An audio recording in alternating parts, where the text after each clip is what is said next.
तो दोस्तों आज की कहानी में आप लोगों को देखने को मिलेगा कि कैसे राध्या हाथ में टार्च लेकर और अपने शरीर पे एक कंबल ओढ़े हुए सर पे मंकी कैप लगा करके चोरी छिपे आती है अपनी माँ रजनी जी से मिलने के लिए आधी रात को। और उसको ये लगता है कि मैं रात में जाऊंगी तो कोई मुझे पहचान नहीं पाएगा और कोई मुझे देख नहीं पाएगा।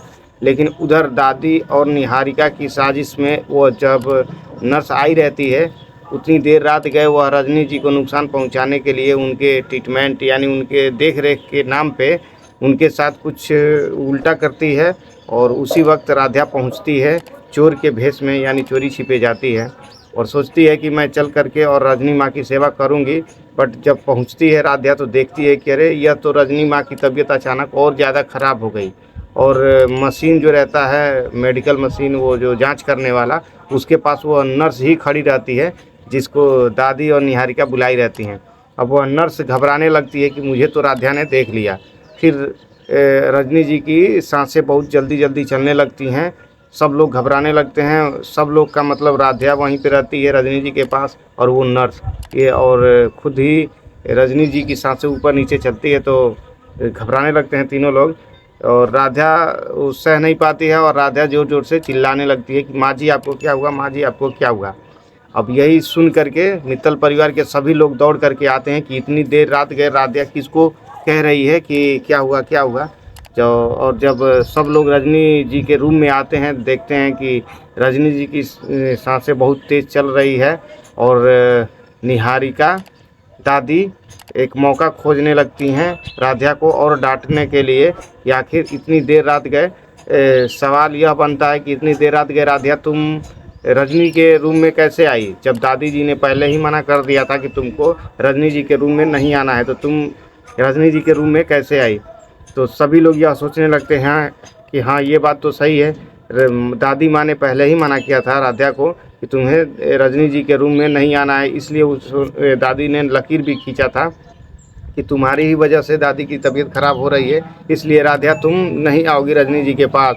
लेकिन इतनी देर रात गए आज रजनी जी की तबीयत जब ख़राब हुई है और वहीं पे तुम दिख रही हो तो आखिर यह किससे पूछ के तुम आई हो। मुझे तो लगता है कि राधा तुम रजनी को मारना चाहती हो और सारी गलती तुम्हारी ही है। यही सब इल्ज़ाम लगाते हैं सभी लोग राधा के ऊपर। लेकिन राधा हाथ जोड़ करके कहती है कि नहीं माँ जी मैंने कुछ नहीं किया है दादी माँ, मैंने कुछ नहीं किया है। और मैं तो आई थी रजनी माँ की सेवा करने के लिए लेकिन पहले से मैं देखी यहाँ पे यह जो नर्स जी हैं ये पहले से ही माँ जी की सेवा कर रही थी और अचानक पता नहीं क्या इन्होंने कर दिया कि माँ की तबीयत ज़्यादा ख़राब हो गई। मैं तो आई थी चोरी छिपे आप लोगों से रजनी माँ की सेवा करने के लिए। फिर वह दादी और भी ज़्यादा गुस्सा करती है कि कौन जानता है कि तुम रजनी की सेवा करने आई हो या फिर उसे नुकसान पहुंचाने।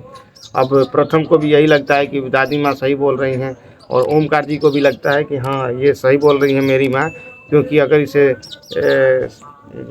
रजनी की तबीयत में सुधार लाना ही होता तो इतनी देर रात गए चोरी छिपे क्यों आती और हाथ में टॉर्च लेकर के मंकी कैप पहन करके यानी चेहरा को ढक करके ये क्यों आती।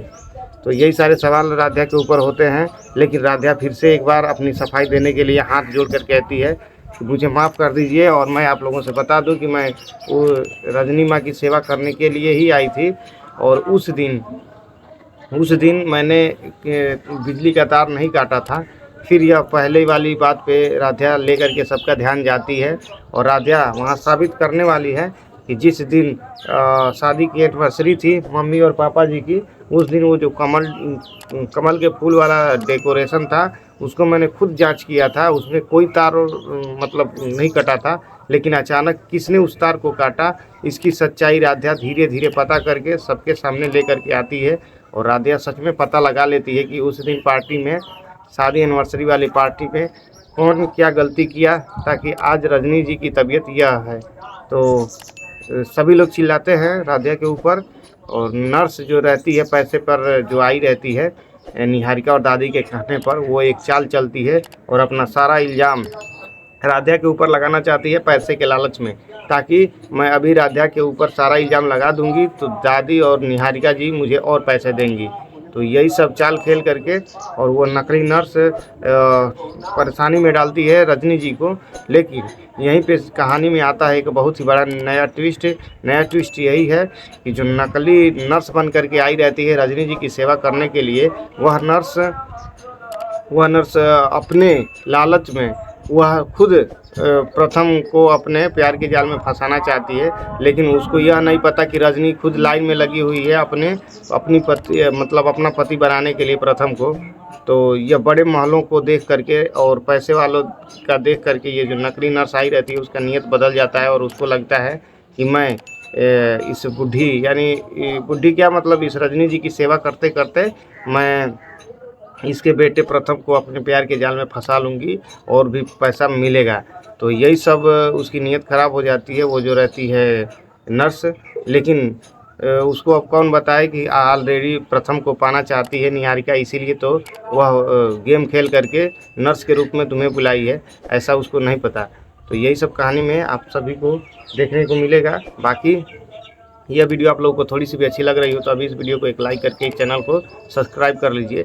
और बाकी कहानी में आगे आप देखेंगे, आने वाले कहानी में आप देखेंगे कि कैसे राध्या के ऊपर सारा इल्ज़ाम तो लगता है, लेकिन राध्या सारा कुछ झेल करके और उन सभी सबूतों को धीरे धीरे इकट्ठा करती है, जिनके कारण राध्या पर यह इल्ज़ाम बार बार लगता है कि रजनी जी की तबीयत को राध्या ने ही ख़राब किया है, राध्या की वजह से ही रजनी जी की तबीयत ख़राब हुई है।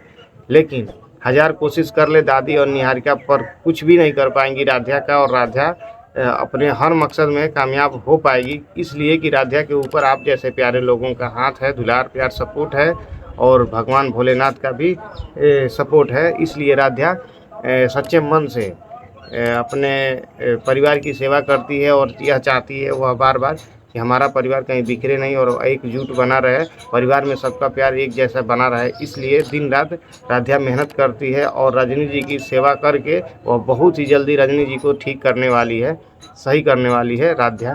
तो यही सब आप कहानी में आगे देखेंगे।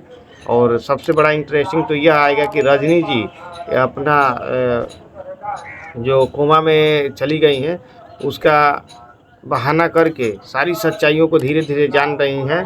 और इन लोगों को लगता है, जैसे दादी और निहारिका को लगता है और ये नर्स को लगता है कि रजनी जी की तबीयत पहले जैसी ही ख़राब है, मतलब बिल्कुल कोमा में है। बट राध्या के सेवा करने से रजनी जी की तबीयत में सुधार, बहुत ज़्यादा सुधार आता है और वह होश में रहती हैं और सारी बातों को समझती हैं, सुनती हैं। और वह केवल एक मौका ढूंढ रही हैं कि किस दिन मैं इन दोनों का यानी दादी और निहारिका का पर्दाफाश करूं। राध्या मेरी बहू है और इसके जैसा कोई नहीं है, और वो हमेशा राध्या का साथ इसीलिए देती है रजनी जी क्योंकि उसके सच्चे मन को जान चुकी हैं और बार बार सेवा तो करती ही है राध्या रजनी जी का। तो यही सब है कि फिर से एक बार राध्या जीत जाएगी और दादी निहारिका की हार होगी। बाकी दोस्तों आप लोगों को क्या लगता है, अपनी राय इसी वीडियो के कमेंट बॉक्स में लिख कर हमें बताइए। और रोज़ ऐसी ही अपडेट वीडियो जानने व सुनने के लिए इस वीडियो को एक लाइक करके इस चैनल को सब्सक्राइब कर लीजिए। बाकी मिलते हैं अगले वीडियो में। इस वीडियो को अपना दुलार प्यार देने के लिए आप लोगों का बहुत बहुत धन्यवाद। बाकी आप लोग क्या सोचते हैं राध्या और प्रथम के बारे में, प्लीज़ कमेंट बॉक्स में लिख करके ज़रूर बताइएगा, क्योंकि आपका कमेंट पढ़ के अच्छा लगता है और फिर अपना ओपिनियन देने का विचार एक आता है। तो इस वीडियो को यहाँ तक देखने के लिए आपका बहुत बहुत धन्यवाद।